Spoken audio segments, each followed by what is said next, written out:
A software is never done. What does a software means?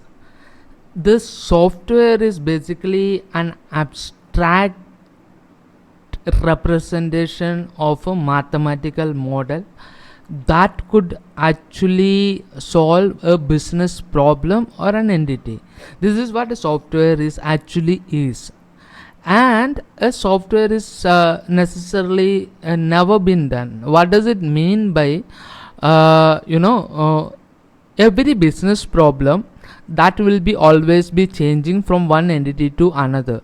Like for example, there will be a software problem that will not be able to like for example, there is a supply chain problem. We need a supply chain management software that could actually solve this particular problem which we are facing, and we have designed that particular software in order to solve that particular problem.